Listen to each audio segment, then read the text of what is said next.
We are live. Welcome everybody to the first outturn of 2024, the January.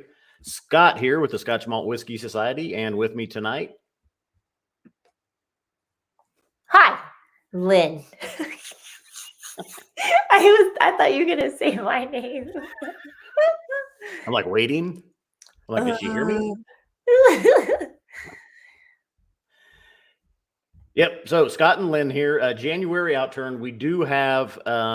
We're previewing 5 of 12 whiskeys, and the thumbnail it shows 12 whiskeys. We do have 12 whiskeys coming out tomorrow. At the end of the live stream, we will pull up a little chart, show everybody what's coming out tomorrow. Make sure you take your screen grab of that. I see Sue is tuning in now, and Warren Buff commenting. It's early. Some other people will be joining. Lynn, how are you? Good. How are you doing? Good. No complaints. Anytime I get to sit down and taste through one whiskey, let alone 5, it's a good night. Yeah, I'm looking forward to this. And I'll be honest, I miss chatting with you. I tend to bother you when I have lots of questions. So it's been a slow week, so I didn't have an excuse to harass you. You can bother me at any time. Give me a call, text me, whatever. We'll get it sorted out. So, for those that don't know, Lynn, well, you came on in November, but Lynn is newer to the Scotch Malt Whiskey Society, and you've done a few live streams now, both with me and Ben. Yeah. But yeah, T Roy, T Roy is tuning in, and Brad Woods. How's everybody doing tonight? 5 whiskeys. There's some good ones in here. I've already sampled them a little bit. Lynn, I think you have as well. Yep. Good. Yeah. So super pumped. Yep. We won't give out too much spoiler information on that. You'll just have to watch. But let's see here. Let's get started with our first one. All right. And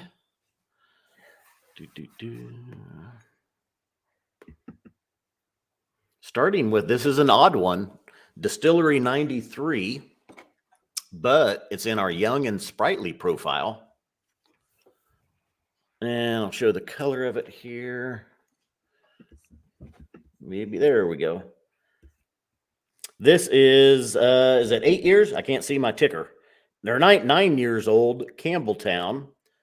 First fill barrel is our cast type on this one, 58.9% ABV. Will be available $135. I think this is the first young and sprightly that I've seen from Distillery 93. Usually we're seeing, peated whiskeys, occasionally an oily and coastal, big hits with our members.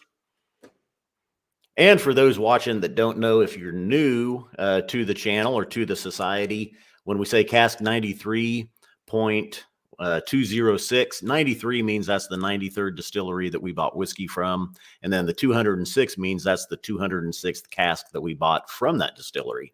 So we're getting up there with Distillery 93. Now, we don't put those codes out. We used to years ago. They are available online, kind of hidden in plain sight, you would say. But anyway, Campbelltown whiskey kind of narrows it down. Yes. All right. And really on the nose, I mean, it almost feels oily and coastal to me on the nose. It's definitely punching above its weight age-wise on the nose. It doesn't smell like a 9-year-old. This is smelling a little bit older, rich. Little bit of that Campbelltown funk showing on the nose, a little bit of a citrus note. Okay. Oh, can you explain to me what that Campbelltown funk is to you? That sounds interesting. Basement, dunnage, dank, humid basement, usually something like that, or wet earth. Okay, I like it. Yeah. My description on the aroma doesn't sound as cool as yours, but I just get a little bit of honey, but a little kick in the nose with alcohol for this one for me. Yep. Ooh. I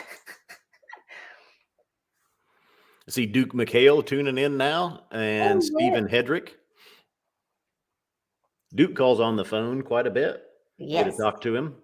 Hi, Duke. Duke's very nice.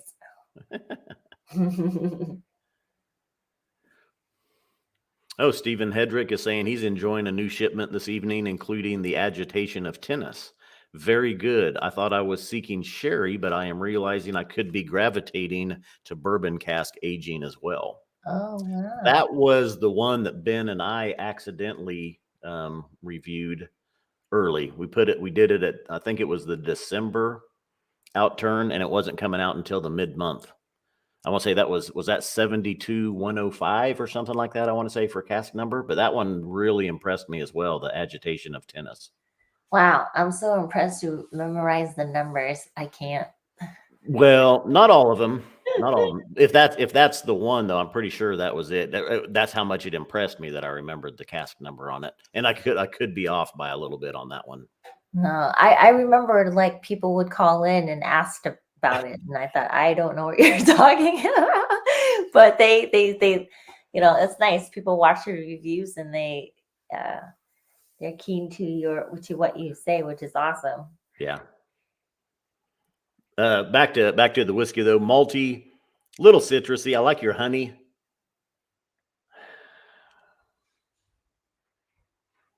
A little bit of a maritime, seaside, almost salty air to it. Yep, 71.102. Is that what I said? Did I say, or 120? 71.102 for the agitation of tennis. Okay. All right, let's get in on the palate. Cheers. Cheers.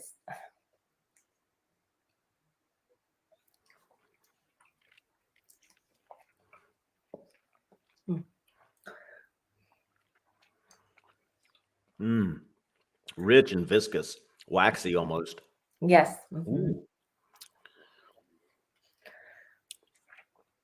I think I just got a very faint hint of peat.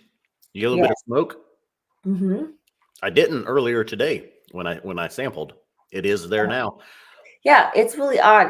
I find that it has a faint smoke, like a whisper of char, and then when I go in on the third sip, it just disappears. Huh. It's like what the young kids are doing nowadays, where they date and then they ghost others. That's what the smoke is doing. You don't have that problem, Scott. No, I don't either, because I don't. You heard from a friend. Yeah, I heard from a friend. I see Ted Brooks just tuning in. Happy New Year and cheers all. He's drinking 48.120 in the glass tonight, Ted says. Nice finish on this one too, really, though. Young and sprightly profile. It is spicy. There's a little bit of a peppery spice going on with it. This, I mean, to me, even this is almost oily and coastal. I mean, it's really waxy and kind of viscous, on the mouthfeel. Yes. Like I find that the finish changes. It for me in the beginning it was these bell peppers, but then the second and third time around, now I get this waxy honey biscuit finish to it.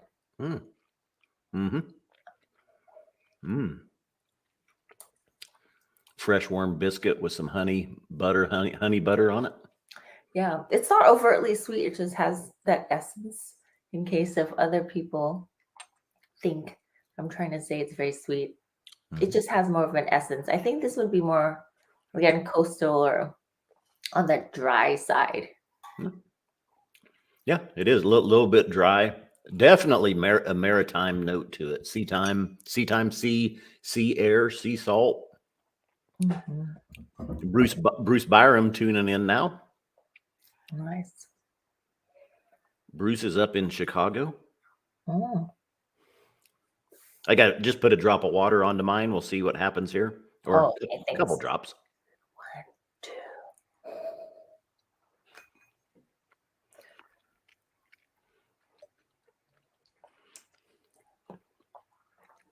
1, 2. I actually prefer it with a few drops of water. I think it gets a little bit sweeter, and then it jumps from the oak and honey becomes a little bit sweeter, and then I get almond skins to it. Oh, so nice. Yeah, a little bit of a nuttiness. I like that. I was going to point out really the citrusy sweetness really started to show a little bit more with water. I think so Mhm. too. It's actually kind of opening up now, I think, a little bit Yeah. with water. I'm gonna add a little bit more just to see. Yeah. Do you prefer having it with water or without water? I'm usually a water guy. Mhm. Um, I think my palate likes whiskeys 50 to 55%, somewhere in there. Mhm. And this one's at what? This one was a little bit lower for a 9-year-old. 50 was this one 58? Yeah, 58.9% on this one. Mhm. I find it surprising. Like for me, cayenne pepper tends to kind of creep up from behind, and it's doing that for me. Like the spice comes out and Mhm. it lingers slowly on the finish. Um, Yeah, it is spicy. Yep. I don't know if water is bringing out any more notes that I wasn't getting neat, but it's really yeah. just kind of expanding them and just kind of like letting them open up their wings, spread their wings and fly a little bit. Yes. Yes. I agree. Mhm.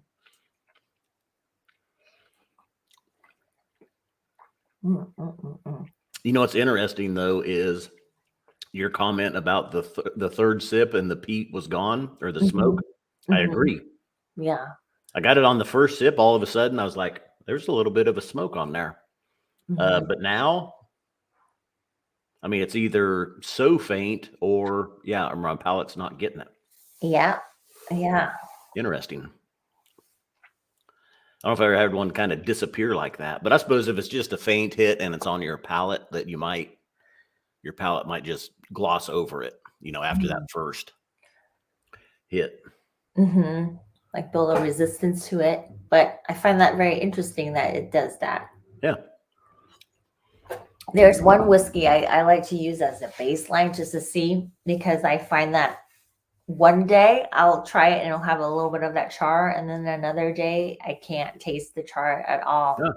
And I imagine it's because of the food I'm eating throughout that day that or whatever day it Yeah. was, and it just changed my Yeah. palate. Could be. Yeah, absolutely. But Especially as you go on throughout the day, it does depend on what you eat, and everything, because your palate can kind of get oversaturated or fatigued by the end of the day. So a yeah. lot of times on tastings like this, I mean, I eat kind of mellow through the day just so I don't overload my palate. I try not to eat anything, spicy or garlicky and, Yeah. onions, things like that, just to keep my palate more fresh. Mm. I have to say, with water and the aroma, I love it so much more. Now I can smell that Dunnage warehouse Mm. aroma Hmm. in addition to Scottish biscuits or cookies, however you call it. Customer says dry January, so I'm not drinking, but I am enjoying the Outturn preview. Well, thanks for tuning in. A lot of people taking part in dry January nowadays. I think I lasted about 12 hours into dry January. That's awesome. I don't know what this says about me. Maybe I'm not a responsible person, but I don't scotch block myself, so I just drink whenever. Yeah. I call it R&D, but R&D. yeah, research and I don't know what the D stands for. Development is what it technically stands for. Oh, I'm not developing Your anything. I your just research and drinking. researching. Or research and drinking. Well, I Yep. guess it goes hand in hand. I don't know. I should maybe when I'm rambling now, I should partake in dry January. I sound inebriated. All right. Well, let's look at the tasting notes on that bottle. Okay. Do you want to read them? Okay. We can take turns reading this. All right. Tasting notes: squeeze lemon on an oyster, then have a traditional currywurst with a creamy caramel macchiato to follow before slurping that marine mollusk. Yeah, a little bit of that sea thyme in there. All right. Say hello to number 2. Okay. Cask 89.18. Mm-hmm. Guess I didn't show the bottle on the first one. I went right to the color of the whiskey. This one is called A Pool of Dreams. It's in our juicy oak and vanilla profile. A Speyside, 10 years old. First fill X bourbon hogshead is our cask type on this one, coming in at a whopping 62.9% ABV and will be available $125. All of these whiskeys, 1 p.m. Eastern time tomorrow. They will be available on the website. Watch for the email to come out. Ted Brooks says more like damp January. That's good. I want to drink with Ted, but I respect customer who's doing dry January. Good for you for being disciplined. And our color on this one, a little bit. It's hard doing things in reverse. A little bit darker. For a 10-year-old, and this hogshead must have been pretty active. It almost looks like a recharred hogshead, although it's not labeled as such. And it was an ex-bourbon hogshead as well, but some really nice cask influence on this one. I actually expected it to be a little bit more pale, kind of like the first one, just that ex-bourbon barrel. But this hogshead must have been pretty active. Yeah. Toasted notes just jump right out of the glass at me. I get milk bread. Milk bread? And caramel on the nose. I don't know what milk bread is. You don't know what milk bread is? Oh my gosh. I'm going to have to find a way for my friend to make you some. I can't make it. Do you eat carbs, or are you like allergic to carbs like most people in California? No, I eat carbs, but I try not to overdo it, but I'm not afraid of them. Oh, okay. It's just like, I guess the closest thing would be like Wonder Bread on acid. It's just buttery. Oh. I don't know. Yeah. I make my own sourdough bread, and I make cookies and pies and desserts. Oh, wow. That's amazing. I eat it's like, I take a little bit of my desserts. It's like just a little bit each day. Nutty. There's a nutty on the nose. There's some dark fruits kind of showing. It's not citrusy. Yeah. No, not citrusy. More like, what is it? Persimmons to me. So more along the lines of that kind of fruit. I'm trying to place it because it's not citrusy. It is darker. Okay. Well, it could be like some pear, apple, caramel apple.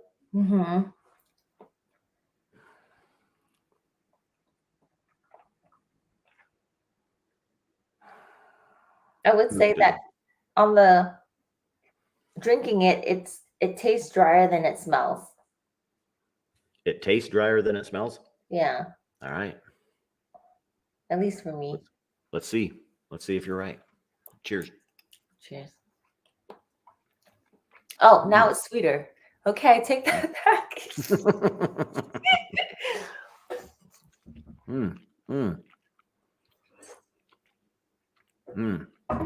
Man, wow. This one punches above its age here as well. The other one a little bit, this one more so. And this is a 10-year-old, and I thought this when I tasted it earlier. If I was given this blind, I might think this was a 15 or a 16-year-old whiskey. It's really got a lot of palate. It's really got a lot of punch on the palate, a lot of oak, a lot of toasted notes, darker, stone fruits, dark fruits, not citrusy. Yeah. A little bit of a char going on.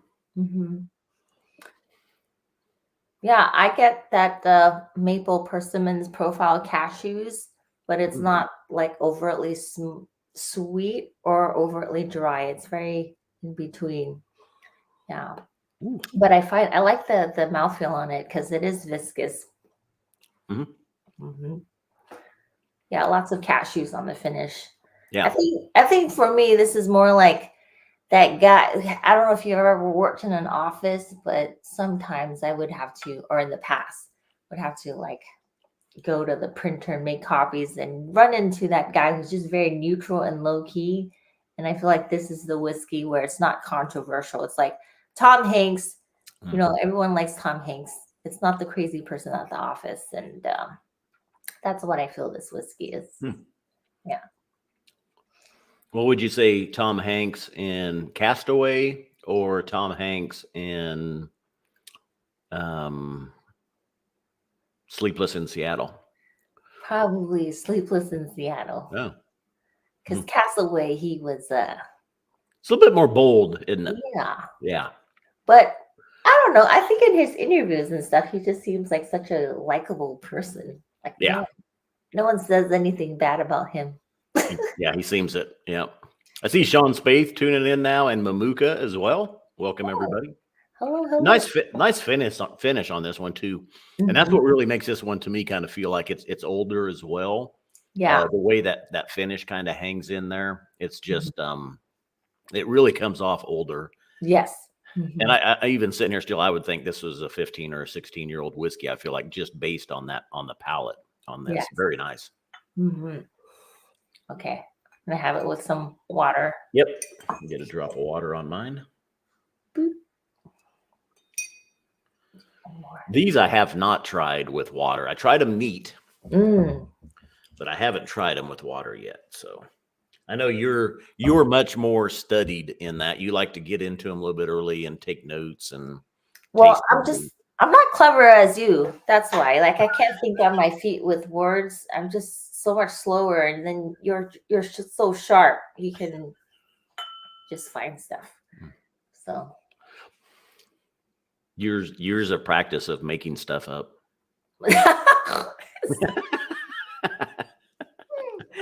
On the fly. Ooh. Oh, stone fruits on the finish, like apricot. Huh. Steve Zemansky says some would say Tom Hanks is the Scott Brunow of actors. Ooh, you know, I was just gonna say, because you're so nice and awesome. Yes. All right, let me try it with some water.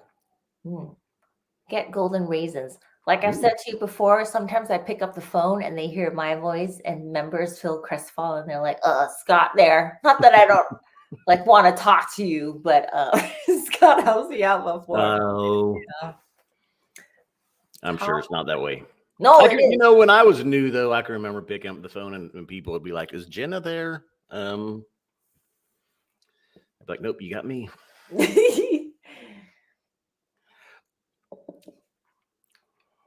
Ooh. Again, water first round of water. I'm not necessarily getting anything different, but everything is still there. This was good, neat. It's good with that first round of water. Stoned fruits, definitely apricot, pears. Yes. Nutty, oaky. Not too astringent, where you had mentioned earlier you thought it was going to be dry on the palate. I don't think so. Yeah. I get white peppercorn spice with water. It gets a little bit punchy for me, but I agree with you. There's still those pears and those stone fruits that come through.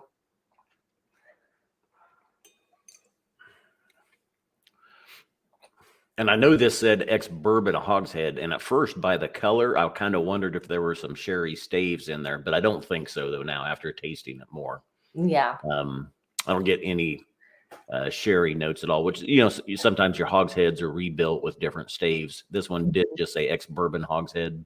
Yeah. I get golden raisins for this guy too. My mom eats drunken raisins, raisins that she soaks in gin. Do you know those? Yeah. No, I've never heard of that. That's a thing? You're supposed to eat 9 a day. Whoa. What she does. My mom doesn't drink, but she eats 9 drunken raisins a day. 9, not 8, not 10. 9 every morning. I'm gonna do that. But I'll just dip it in one of these scotches.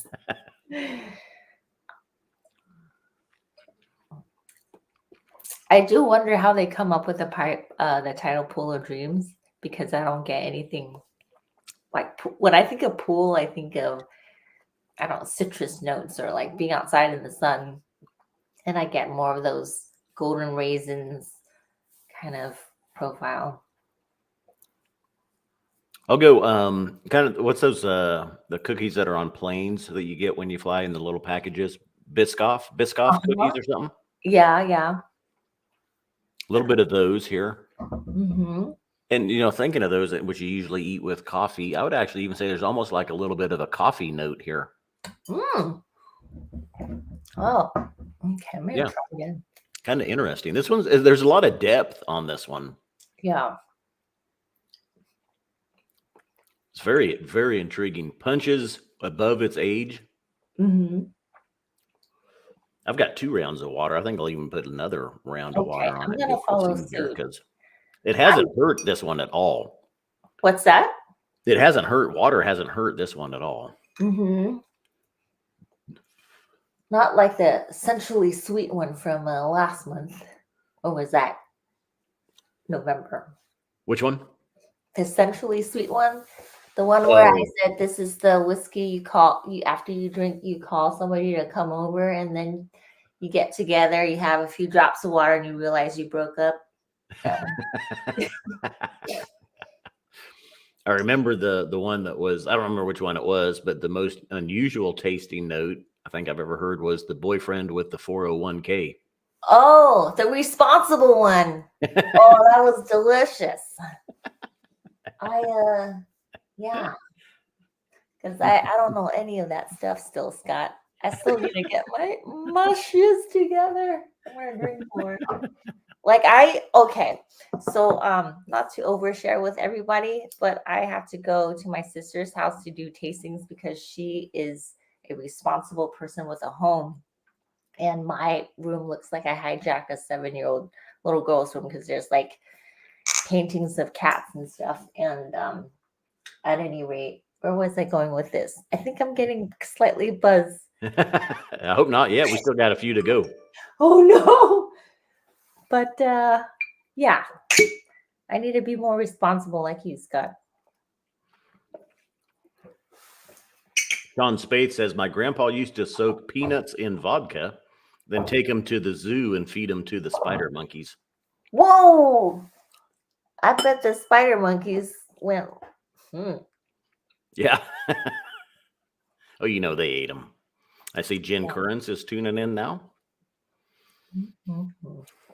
All right, let's get I like this one. This one was neat. 3 drops of water, 3 rounds of water has brought this one down pretty low.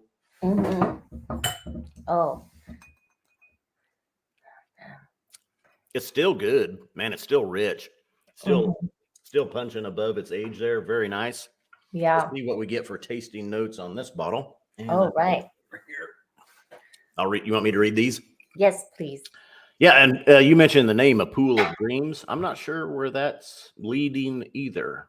Mm-hmm. But a dram all about texture, sweetness, and maturity beyond its years. Hugely satisfying and full of fruits, biscuit, and caramel.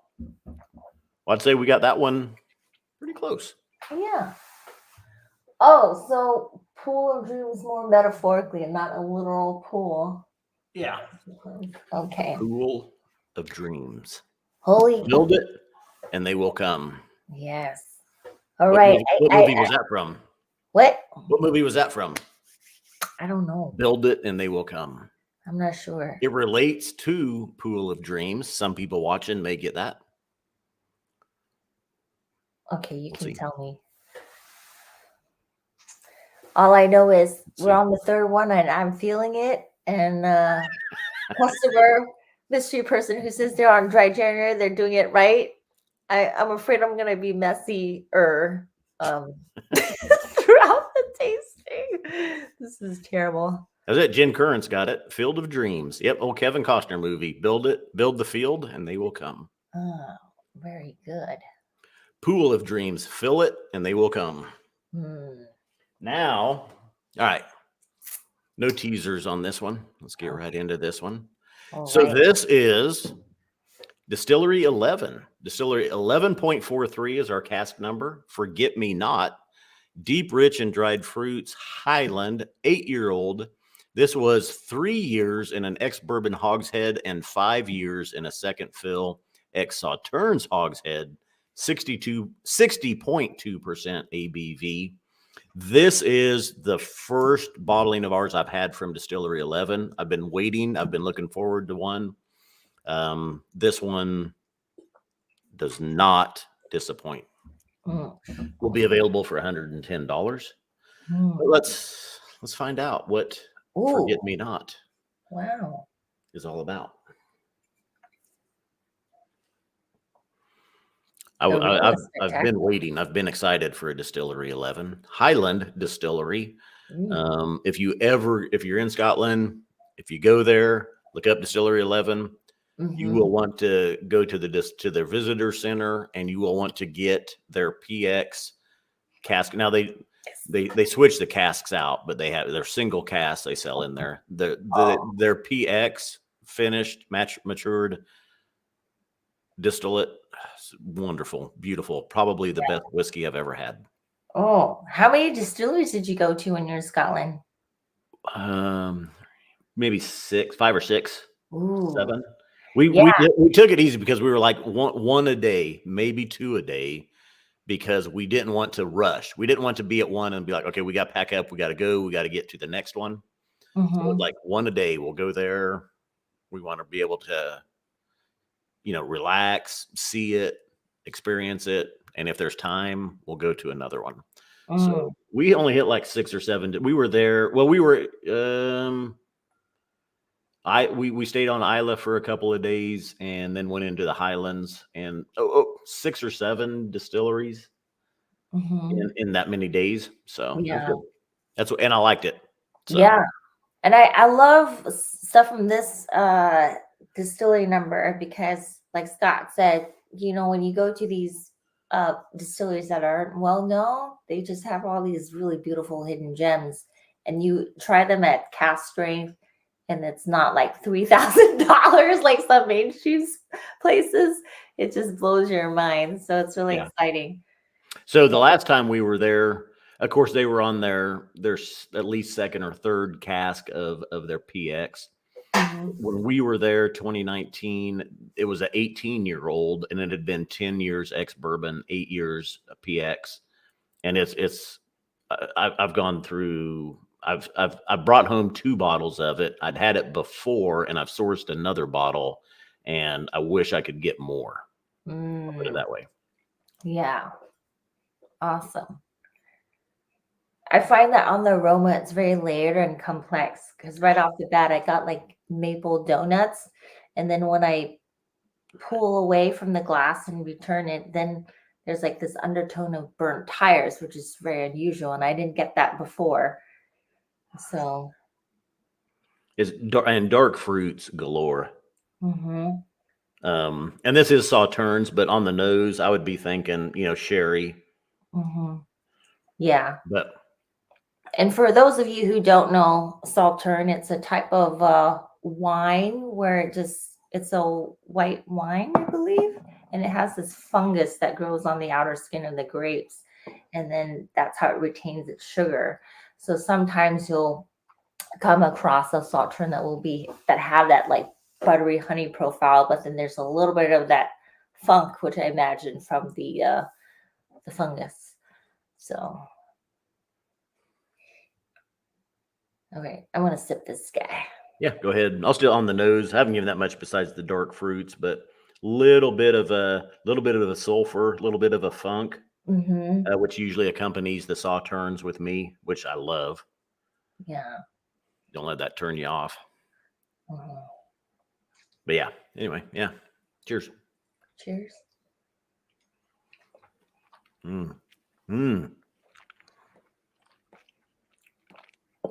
I have to say that this, I think, benefits from it opening up and sitting after you pour it. Because the first time I tried it, it had this almost like grapefruit pith or this IPA-esque flavor profile. And now that it's opened up, it's not as bitter to me. I get more of that that maple and that cashew. But please share because I know you love this one and I want to hear Yep. your thoughts. No, the grapefruit is interesting, and I didn't get that earlier when I sampled this one at all. I mean, there's nothing kind of that tart or citrusy type note to it at all. Or, Mhm. I mean, it was there's a little bit of funk, almost a little bit of a sulfur maybe with it. It's very meaty, very savory. To me, I mean, this one is Italian meats and a little bit of a blue cheese, with it on that Mm, charcuterie board. Almost salty, kind of, and just gorgeous. This is a good one. mm, Mm, mm. mm. I didn't show the color. Oh, you were so excited about I this. know. Tell me Yeah, how you I might really. have to pour some more in my glass because I drank Mm, some of this. Yeah. You can, and like I say, 3 years ex bourbon, 5 years ex Outturns. Very nice influence here. And I had expected more the opposite, like 5 or 6 years ex bourbon and 2 or 3 years Sauternes. So I was excited to see the opposite. There was 3 years ex bourbon and then 5 years in the Sauternes. mm. Beautiful color, great Yeah. influence here from the cask. Mhm. I hope I sound like a pretentious person. I feel like I do sometimes when I don't mean to, but this to me is very layered. So I instantly go back to like reading music sheets, the treble and bass clef, and there's like these top notes of like bell peppers, but then you have this meaty tone in the center of like those nutty honey profile, and then you get these bass tones of like bell peppers that kind of bridge everything. And then on the finish, there's this I don't know if you ever had Capri Sun. It's like a kid's. Oh yeah, There's used to that drink it. finish of that on the end. So there's a lot going on in the aroma and the base and the mid palate that's just like very dense to me. It's interesting. Little bit of a strawberry rhubarb. When you were talking the juice packs there, what was it? What's the name of it? Capri Sun. Capri Sun, yeah. I like strawberry came to mind, and I got with that little bit of that funkiness, that Sauternes funkiness, like a strawberry rhubarb. Mm. Mm. Very coating, man. This one soaks into the gums. Run your tongue along your teeth and your gums, and you'll pull out more. Mm. Mm. Mm. Yeah. Buttery. I'm glad you told me that because I just take very few little sips and now I can feel that butteriness coming in Uh-huh. Uh-huh. with a bigger sip, and that's really cool. Yeah. So A then lot of those that are really saturating and even a lot of the sherry finishes and stuff, man, that just really, to me, it really kind of soaks into the gums. And when you do that, you'll start to pull out some of those nuances, those finer details of them. yeah. Mm, mm, mm. I'll throw you some chocolate on there on that strawberry rhubarb, Mm. dark chocolate. Yeah. It's kind of a cross. It's a little bit milk chocolate, a little bit more bitter dark chocolate as well. Maybe a little bit of both. Mm-hmm. Mm. Nutty. Mm-hmm. Duke says to me, Marzipan and almonds, mhm. hazelnuts. Yeah, like chocolate hazelnuts a little bit on that. Yeah. Yeah.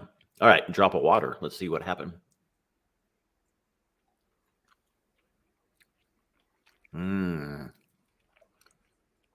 Mmm. Mmm.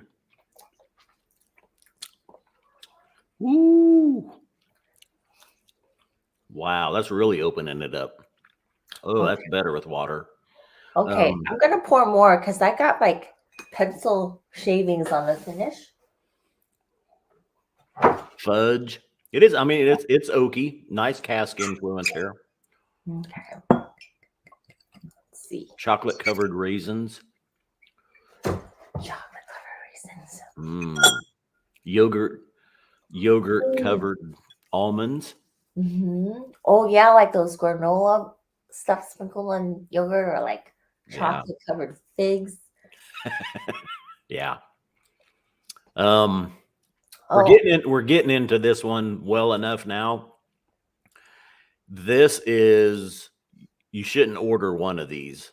This is one you want to order 2 or 3 of. This is a whiskey of the year candidate. I mean, this would be in my list. Mm-hmm.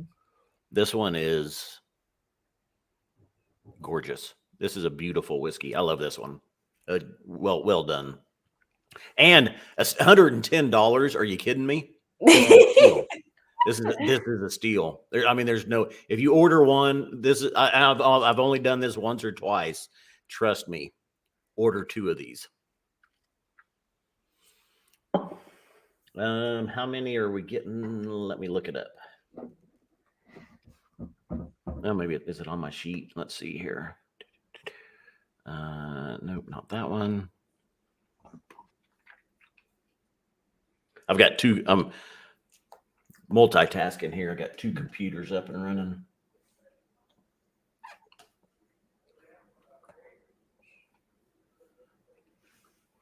What is this one? 11.43. Yeah. Yes. I can't believe this is the only 43rd cask we've got. Yeah, shame on them. From Distillery 11. I mean, they've been around forever. And I mean, they were the 11th distillery that we purchased from, and this is only the 43rd cask we've released. Yeah.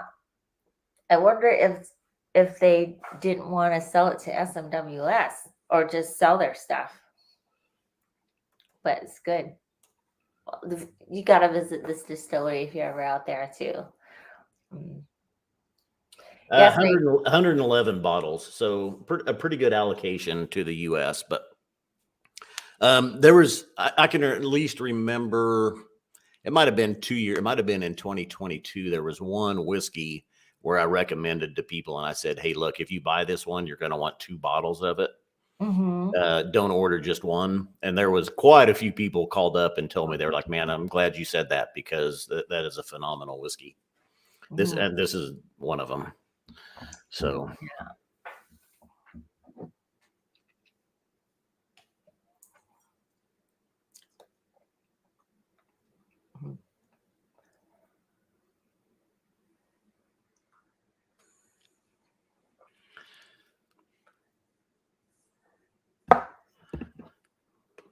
Surprise, surprise. Scott's favorite is a DRDF.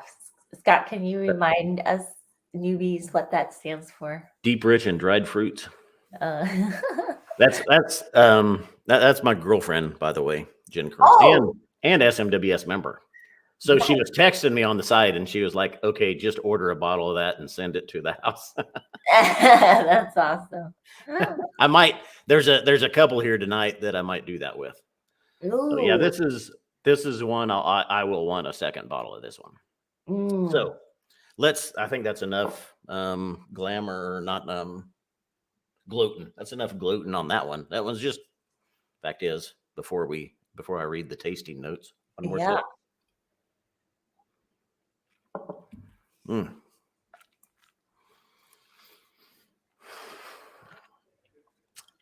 Jen, by the way, is a big peat head.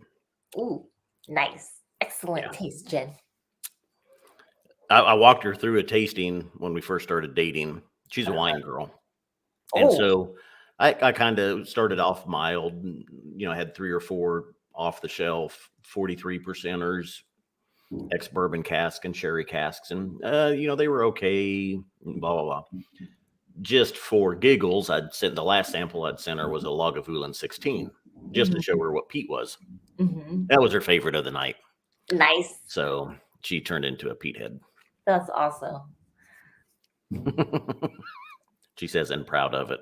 Yeah. He's a keeper. Don't lose her. Jen, if he does anything wrong, I'll message it. Not that. What are you going to do, Lynn? What are you going to do? I can't do anything, really.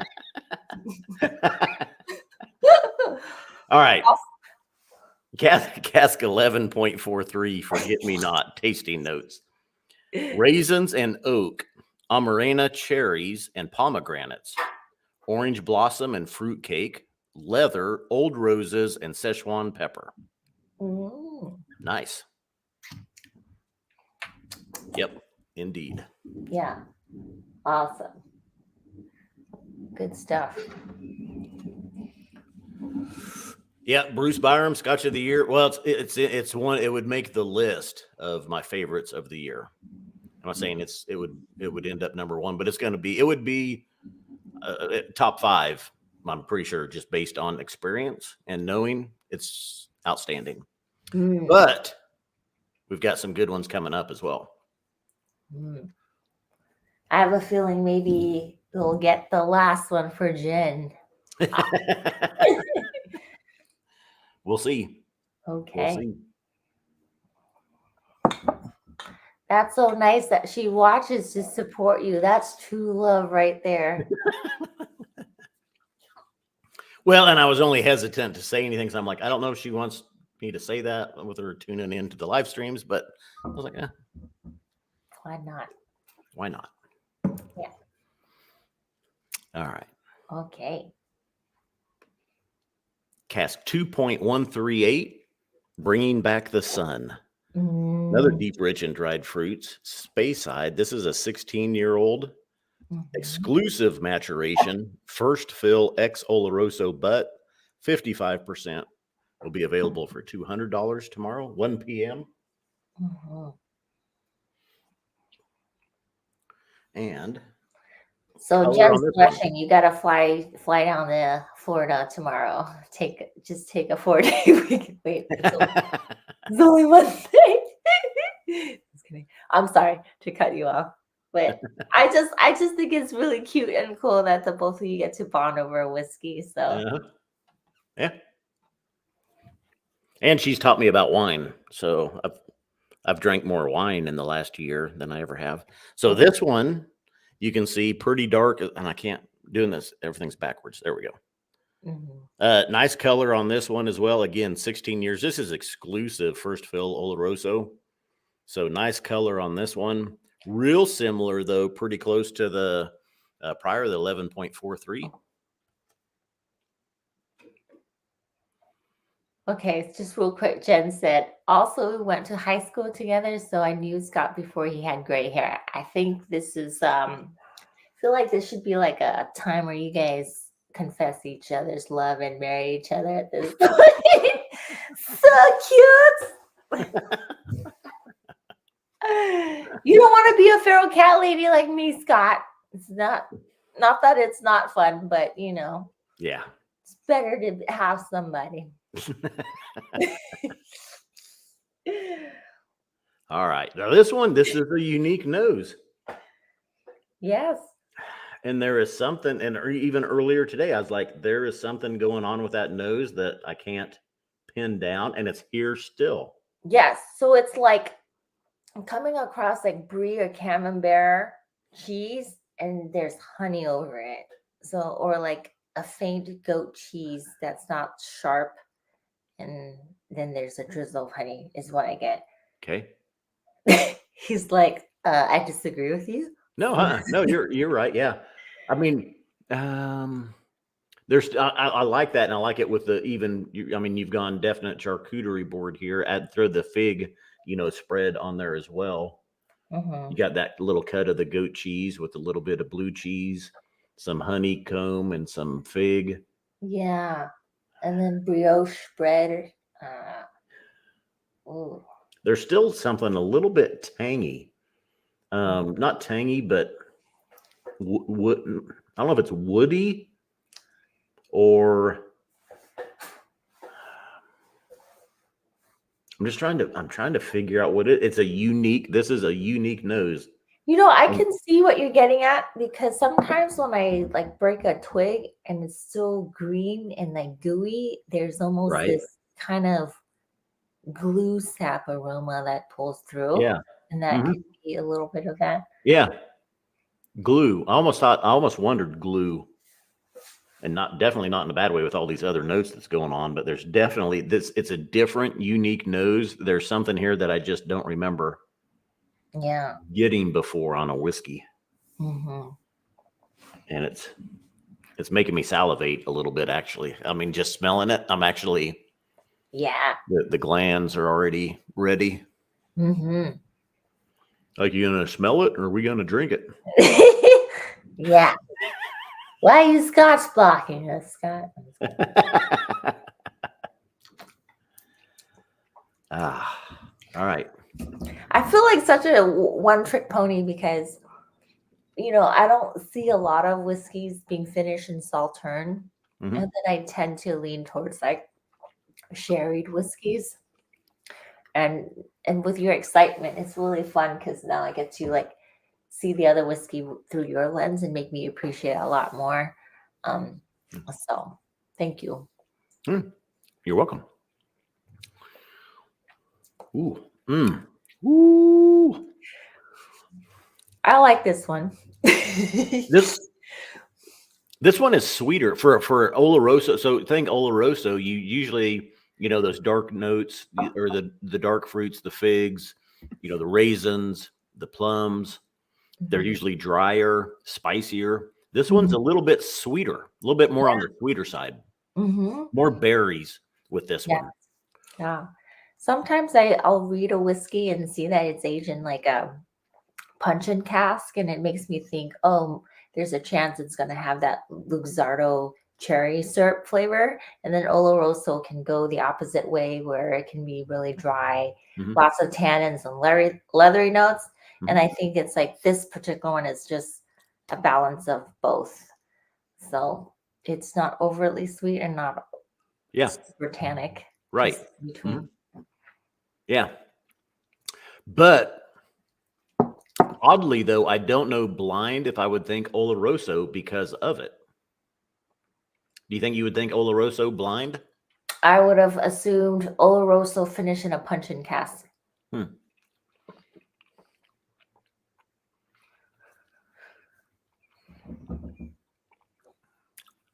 Second sip, there's the oak, there's the tannins, dark fruits, a little bit drier, still sweet though too. Berries, strawberries, and raspberries.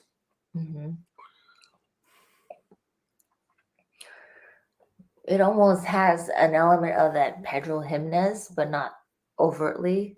Right. Yeah.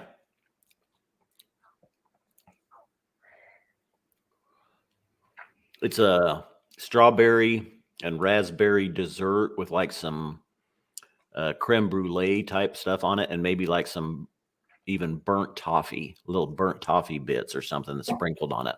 Yeah.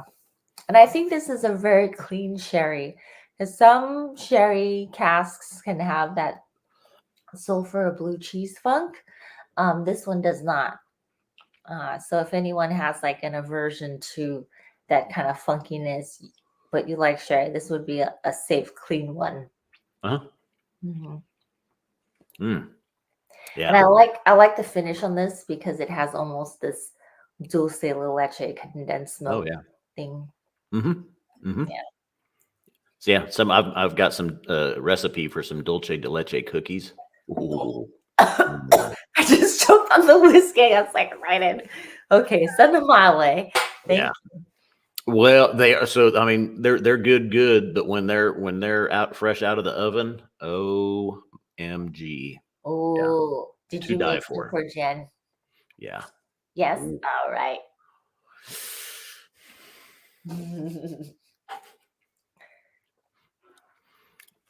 Great. 16 years here, definitely kicking in.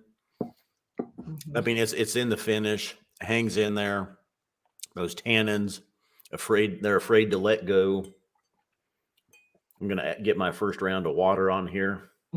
This one's gorgeous, neat. Let's see what happens with water. But yeah.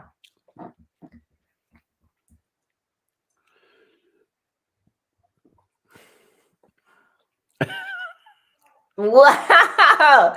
Okay, I'm loving this. Jen, you should just continue talking about Scott. This is awesome. I'm learning so much.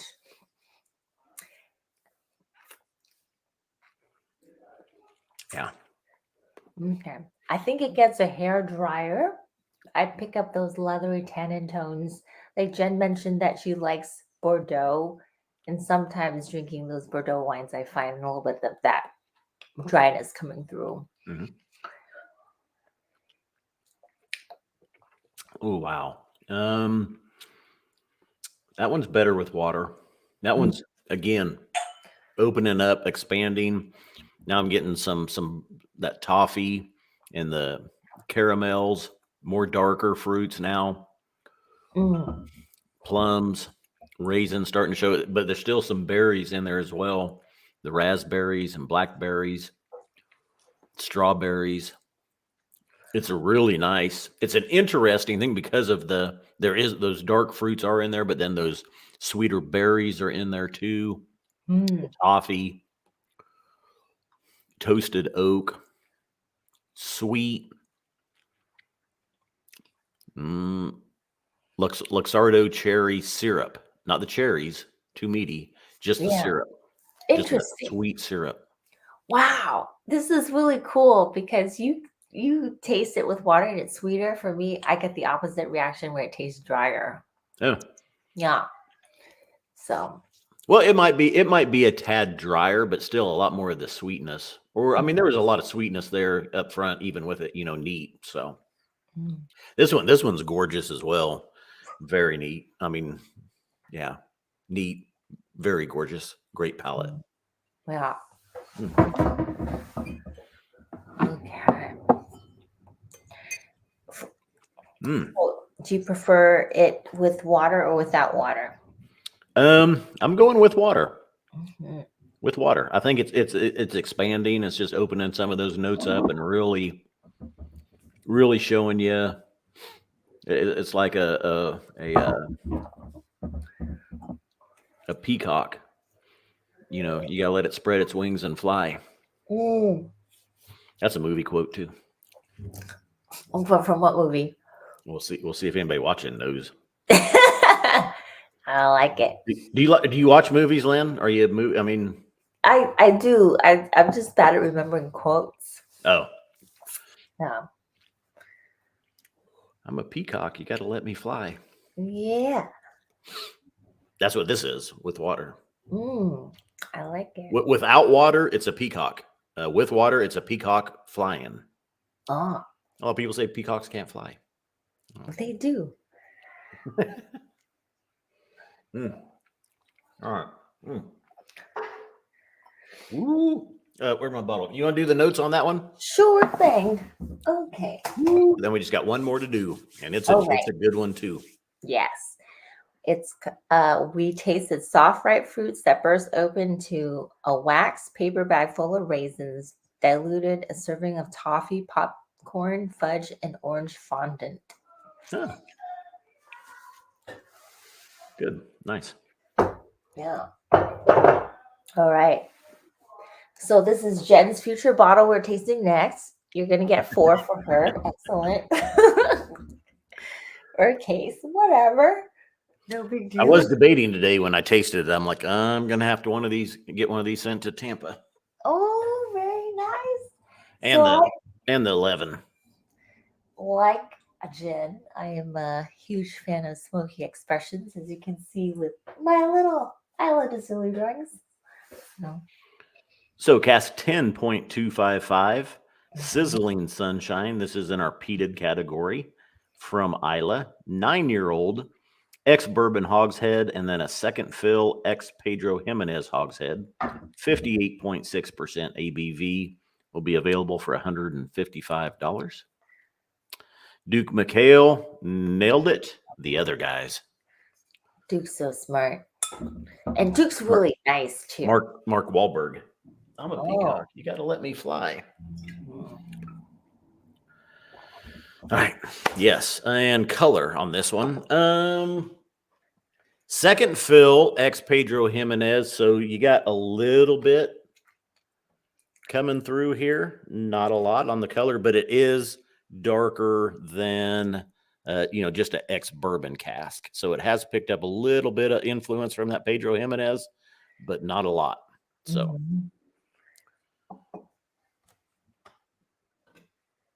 I love the aroma of this. It reminds me of going to like a Japanese barbecue meat house, like izakaya, and you have the charcoal, and then you're warming up fat to butter up the, I don't know what you call it, but Do they have that over in your area? Yes. Yeah. Nice. It's just, I got like smoked peanuts, or like right when I opened the bottle. mm, But this is peaty, maritime sweetness, mhm. nutty. Nutty, salty, mesquite wood kind of smoke. Yeah. Oh boy.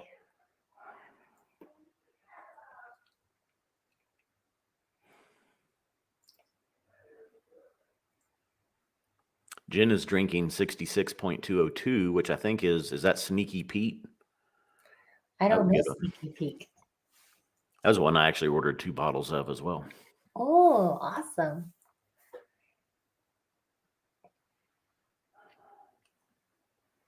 Mm-hmm.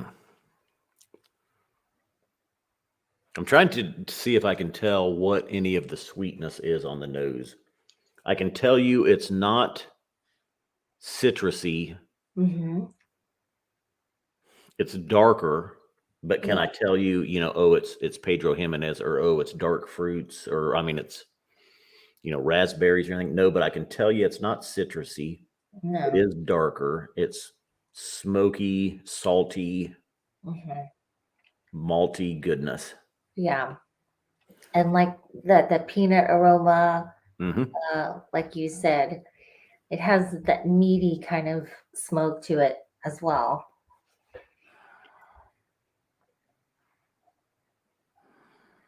I'm not a nature person, but this makes me want to go camping. Yeah. Yeah. This, I mean, you can literally see yourself smelling this. You can picture yourself sitting by that campfire on the beach, Yeah, this one's right? awesome. Cooler weather. You're wrapped up in a blanket. Yeah. Wow. All right. Let's Okay. get in. Cool.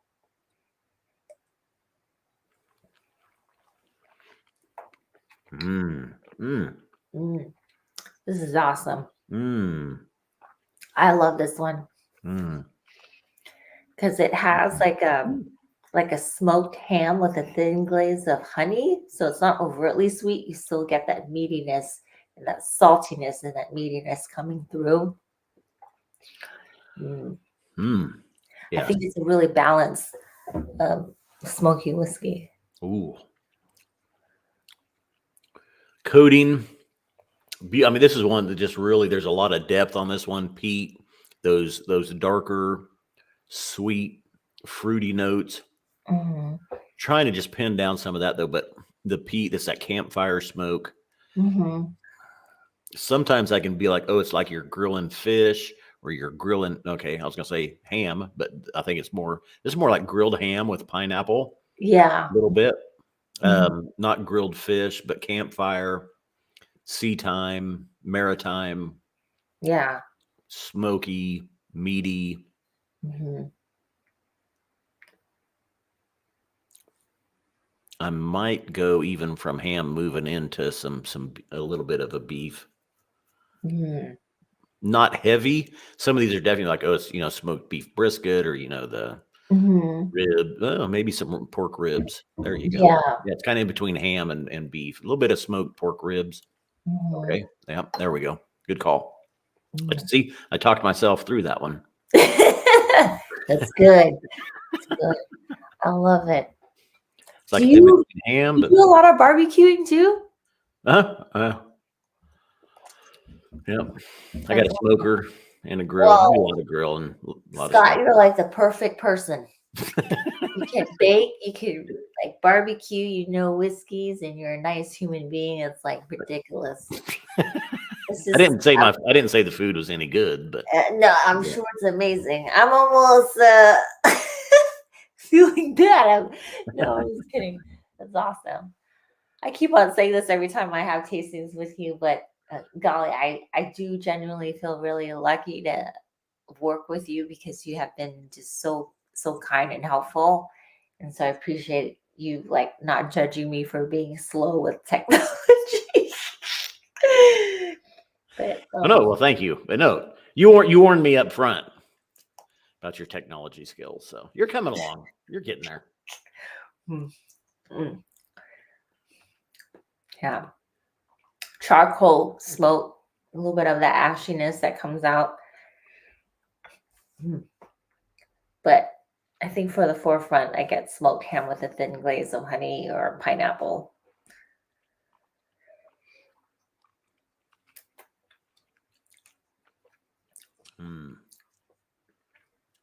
Great neat, great balance of peat and sweet. Not the PX on this though, being second fill, there's just mild notes of it or some, just it kind of just eases its way in there. It's not a heavy sherry influence or anything like that. So I think it's more peat and more distillery 10 than it is PX. And just it's peated distillery 10, Moynier, and a hint of some PX in there. It's beautiful. It's very nice. Can you explain to me what Moynier is? I don't know what that's what Brunow uses, or distillery 10 uses for its peated whiskeys.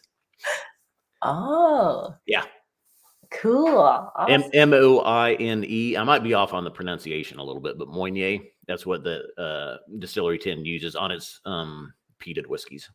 So we had one of our releases was named "Make Moynier a Devil," and it was a peated distillery 10. Ooh, nice. So, and you'll see that because most of your on the shelf distillery 10s, are unpeated, and distillery 10 does a great job. I love their unpeated whiskeys as well. Yeah. But if you see one on the shelf and it's got Moynier on it, which some of the special releases or annual releases, that means it's a peated distillery 10. Oh, interesting. Thank you. Sean Spaeth, yeah, we heard nothing. I should have said earmuffs. It's funny. And then I get like burning paper on the aroma on the finish aside. So definitely ideal for peat lovers, I think. Did you say peanut lovers? For peat lovers, smoky peat lovers, peanut lovers too.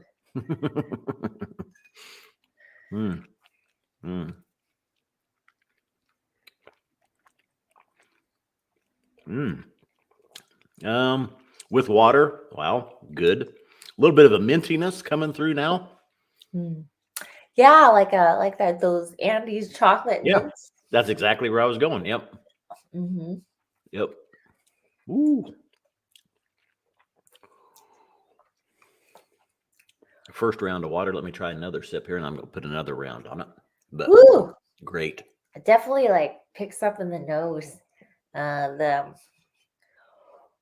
This will wake you up.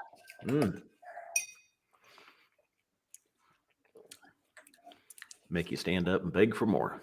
I don't think it's as meaty when I have it with water.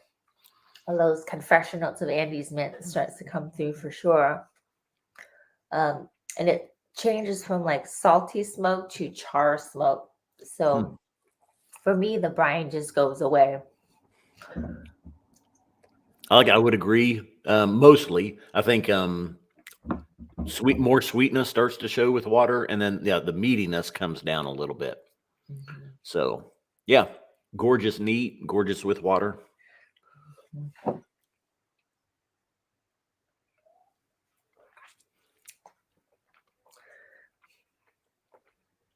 I'm going through my flavor wheel in my head thinking, okay, a little bit of a nuttiness, nothing floral. Yeah. Fruit wise, again,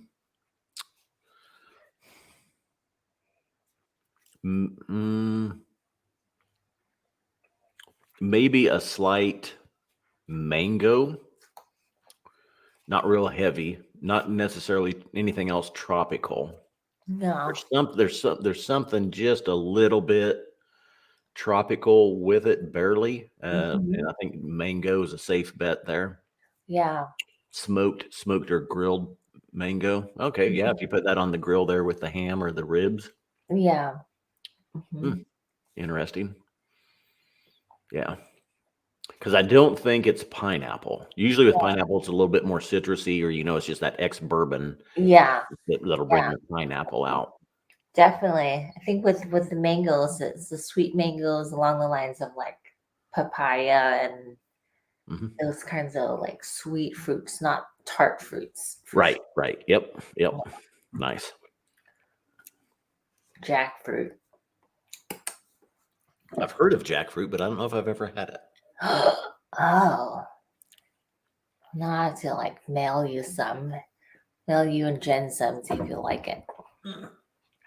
All right. Tasty notes on 10.255. We're off to a good start. Mm-hmm. Shrimps and honey glazed pork sizzle on a peat bog barbecue, as in the mouth dilution tames the heat to spicy sausage and seaweed. Yep. Wow, I don't get seaweed at all, but that's good. I could see some hints of some of that maritime, salty, seaweedy type notes. Mm-hmm. So let's get in though now. So that's the 5 whiskeys that we're previewing of the 12. Let me share my screen. I'll show you. Everybody get your screen grabs ready. And I will share.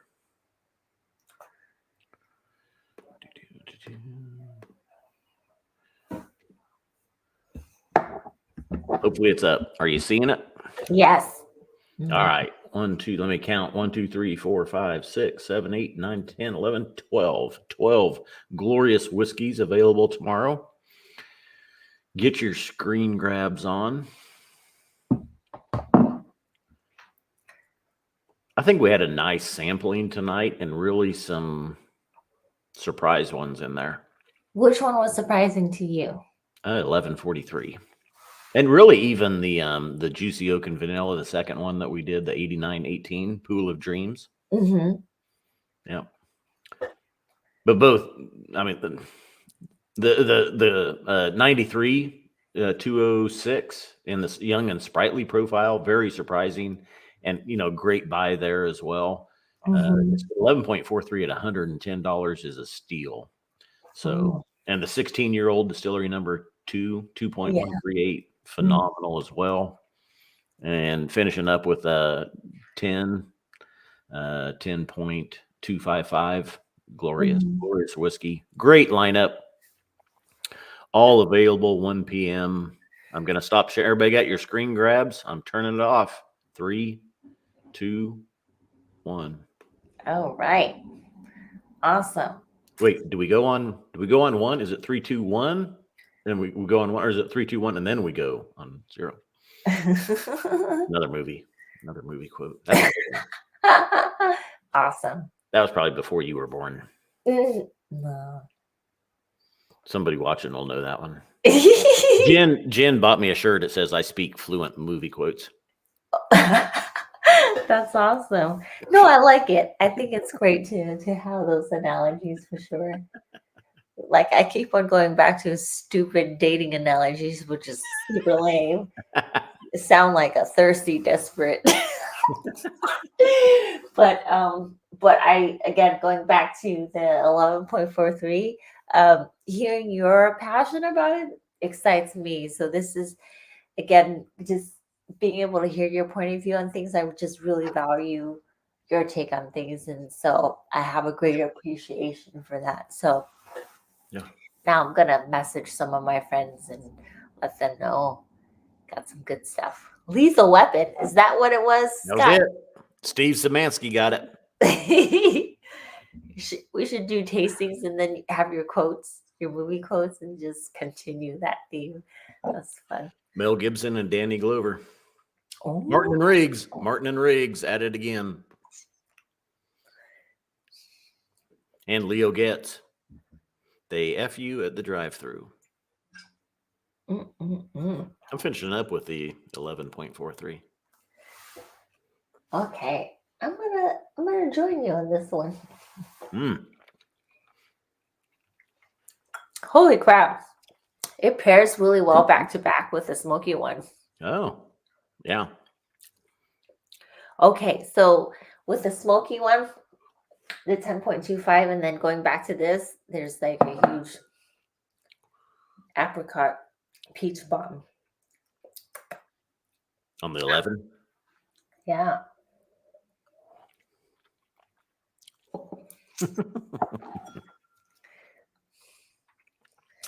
I didn't make you watch it. You wanted to watch it.